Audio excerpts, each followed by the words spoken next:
I've learned that people will forget what they said, people will forget what they did, but people will never forget how you made them feel. Maya Angelou. Hi, I'm Melinda Van Fleet, and welcome to the Good Karma Success Coach podcast. I'm a success coach, speaker, and business consultant, and my husband Ryan and I were laid off at the same time 10 years ago. We moved to the Florida Keys without jobs, not knowing anyone, hardly any money, and we never even been here. But we made it, and now we're living our best lives. And all along on our journey, I've said that someday when we get our quote-unquote shit together, we will help others. And since then, we've both done a lot of self-work and built successful businesses. So that day is here, and one of my ways of paying it forward is through this podcast.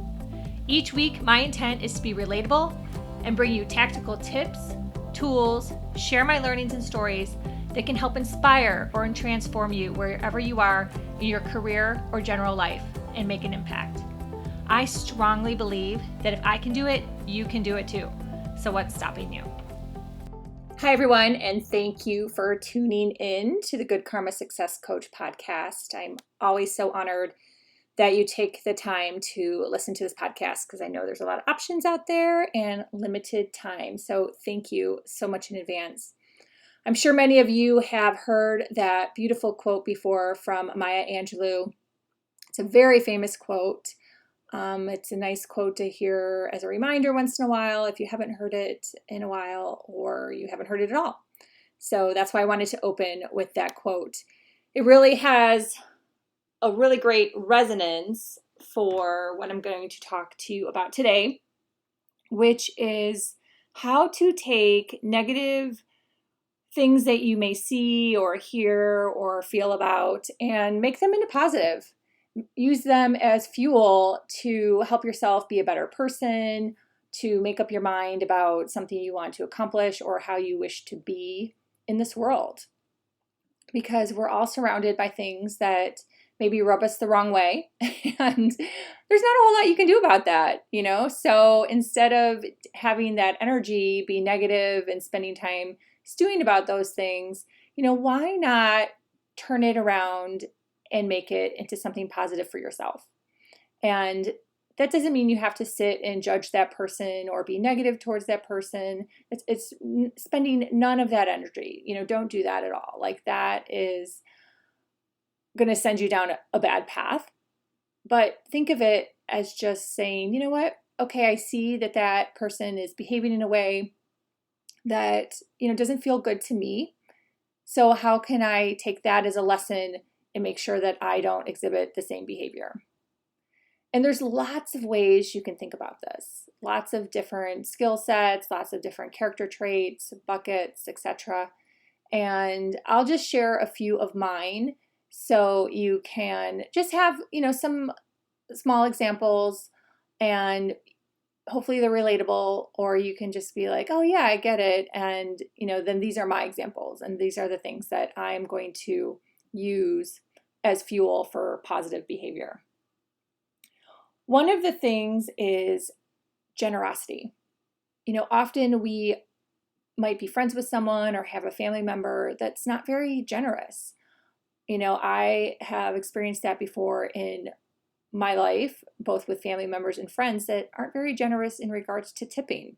And, tipping is something I feel very strongly about. My husband's a charter boat captain and definitely feels really good when he gets a nice tip. It's important to him. It makes him feel appreciated. And so I just feel strongly about tipping, and I've always felt strongly about tipping. Heck, I've been a server several times in my life, and I loved being a server. And yeah, when you get that extra tip, it just feels good, right? So I always like to share tipping, giving a big tip to someone and sharing in that way as just a positive way to say thank you and express gratitude towards that person. But there's been several times where I've been around someone that, quite frankly, just isn't a great tipper. And I've just taken that as a note to self. I've just noticed it. You can't say anything to that person. It's their money. It's their choice. But, just make a mental note that you want to do better than that. Like, you want to be a better tipper, more generous person. however you want to put it. Another one is living a healthy lifestyle. To me, that's like really big right now. I know I've addressed it on a previous podcast in regards to not paying attention to food I was putting in my mouth and just kind of being lazy about things. I know I've addressed that in content. And now I'm just being more conscious and aware of it. And I've used other things I've seen out there as motivation to be that way. And that's something else that is just me noticing some negative behaviors and turning it around and making it into positive behaviors towards myself. And to this date, which I started July 6th, I have released 19 pounds and I'm super excited and I feel good and my clothes are fitting better. So those things have fueled me to be motivated to just have a healthier lifestyle. It's really as simple as I can put it. I'm trying to maybe make some fancier words here, but that's it. It's pretty simple. I want to have a healthier lifestyle, and I've looked around and decided that that's what I wanted to do for myself. My 50th birthday is coming up in April, and that's what I wanted to do for myself. So that's another thing that I have used, just different things I've seen out there, different messages I've taken in, different things I've noticed, and turned that around to something positive for myself. Another one is money mindset. And I know money mindset is a huge topic, a huge coaching topic, and I strongly believe in working on your money mindset. If you grew up like I did, especially the majority of our generation, if you're a Gen Xer, probably grew up with some money mindset challenges. I think it's just a force of the generation. And, I don't know about the generations under me, but I know a lot of my friends have worked a lot on money mindset. So it becomes more prevalent when you work on things for yourself that you notice more things when other people have things. So for example, if you're out to breakfast with somebody and they say, oh, that's what the rich people do. Well, that's a money mindset right there. That's a money mindset, instead of being like, well, why can't I do that too? The world is abundant and money is good. It's reframing what someone else might be saying and turning that around in your head as positive. And again, there's no need to judge that person. There's no need to even say anything back to that person. Just let it go, because that's their things to work on, and it's not your place to say anything to them. They might not be ready to change. But you can use that as fuel and go, gosh, I just noticed how that person has a bad money mindset and I wish to have a good money mindset. So here is how I would rephrase what they are saying to make it positive for myself.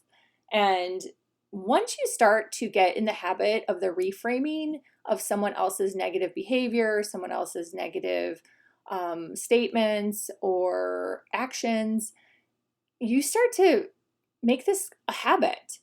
It just becomes like an easy habit of flow where you just notice what someone else might be doing. And again, you're not judging them. That's not what I'm saying. You're just taking it in and reframing it for yourself.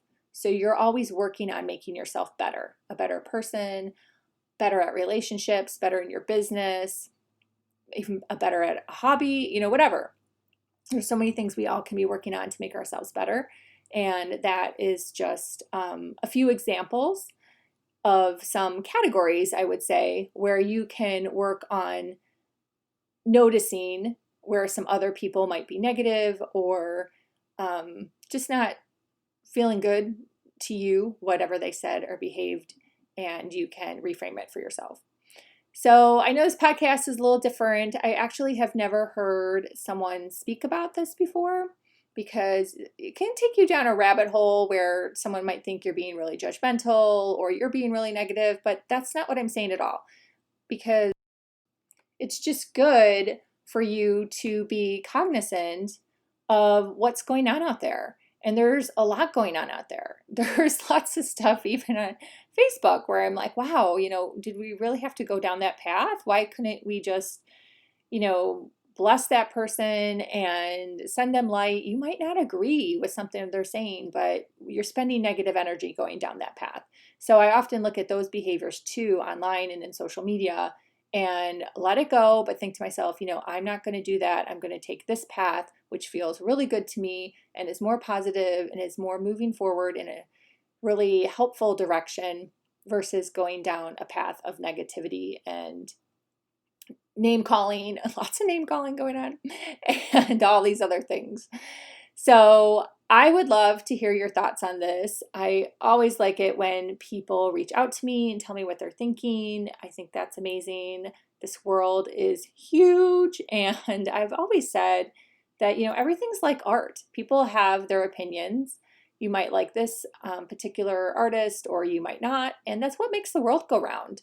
That's what makes us all people. And that's what makes the world interesting. If we all agreed on the same thing, gosh, wouldn't that be freaking boring? I think that would be really boring.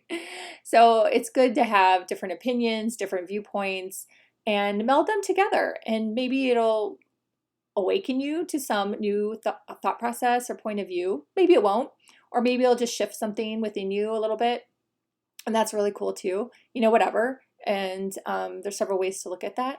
But as long as you're keeping an open mind and thinking and taking the time to think, I think that's a big thing too. Take the time to think about these things, take the time to start to integrate them into your life and make them a practice. It'll get easier and more natural. And then you'll be like easily converting, easily reframing, easily changing things to what feels good for you and working on just being the best person that you can possibly be. So my private coaching is reopened. I am definitely hoping that I can help someone out there. So please share this information, whether it's my podcast or my email, which is melinda@melindavanfleet.com. I would love to share tips and ideas with you, as well as the healthy lifestyle program I am on, which is fantastic. I love it. I'm so happy. I'm just so grateful. I had been asking for a sign and some type of help, and it came. It came through my friend Debbie Leggett, and now I'm a coach in that too. So I'm super excited. You can always follow me on Instagram. It's Melinda_Van Fleet, LinkedIn, or Facebook. My private Facebook group is called Good Vibes, and my monthly Mojo newsletter is free, and you can sign up on the goodkarmasuccesscoach.com. So until next time, be grateful, be curious, always be learning, and you know what? Have some fun too. Thanks again for listening.